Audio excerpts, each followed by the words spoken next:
په دنیا پسې به منډې وهم عیش عشرت به کوم د خواهشاتو تابعداري به کوم د خپلې مرضۍ دین به کوم. دا بعض مشران چې کله قاریږي دې کشرانو ته او دوی داسې بېدیني کوي یا مونځ بې ټیمه کوي دا ستا د نیکه دین نه دی چې ستا مرضي ده چې څه کوې هغه کوه. دې بعضو د دین نه داسې یو ګپ غونته کې جوړ کړی دی. کله دې زړه وغوښته مونځ وکړه طبیعت چې دې کله برابر وي سور کې وي او چې کله ډېر ښه وي جومات ته ورشه. طبیعت چې ښه ټیم داسې پالتو غونته کې راسره میلاو شو دنیوي څه مصروفیت نه و درس ته به کوم کښېنه کنه. کله داسې طبیعت ته برابر و چې لږ ذکر او اذکار پکې خبره دې پورې ده چې کله داسې طبیعت چې برابر و خپلې مرضۍ خبرې دي بعضو. که چېرته دا مونږ دې خبرې ته سوچ کړی وی د زړه د کومې نه چې دا د الله سبحانه وتعالی دین دی دا ګپ نه دی نو مونږ به دنیا نه نقصان ورکولی د دین دپاره. خو خبره الټه شوې ده چې بعض والعیاذ بالله دین له نقصان ورکوي د دنیا دپاره. دین دی خیر دی وی ګډوډ شي خو چې دنیا رانه ګډوډه نه شي.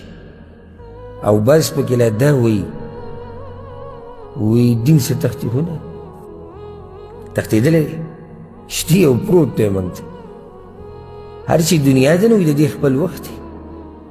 سبحان الله د دنیا وي خپل وخت دی دا ځي او هر چې دین دی نو هغه پروت دی موږ ته. دا خبره دې الټه وکړه رزق او دنیا څومره چې ستا په نصیب یې هغه تا ته میلاویږي. لږ ډېر محنت کوه کوشش کوه د تا ته میلاویږي. ستا په تقدیر کې لیکلی شي هر چې دین دی د دې خپل وخت دی د دې دین خپل وخت دی د دیندارۍ خپل وخت دی. وخت معنی څه ده لکه موږ پرون خبره وکړه چې پیغمبر صلی الله علیه وسلم وایي دا روغ صحت د بیمارۍ نه مخکې غنیمت وګڼه د ځوانۍ د بوډاوالي نه مخکې د مرګ د ژوند د مرګ نه مخکې دغه وخت دی که نه. ته چې کومه دینداري اوس کولی شي بیا یې نشي کولی. نن ژوندی سبا به مړ چې مړ شو به دینداري کوې. نو سبحان الله خبره مې دې پورې راواغسته چې دا بعض د دین له نقصان ورکوي خو دنیا له نه ورکوي.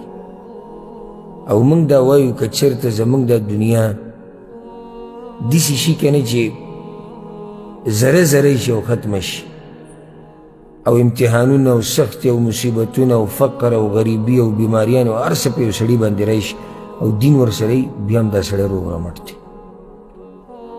که موږ لږه غریبي تېره کړو او په ورځ کې داسې یو پیر ډوډۍ وخورو یا وچې وخورو دا دومره غټه خبره نه ده ګزاره به وکړو قسم یو څو ورځې بعد مرګ دی.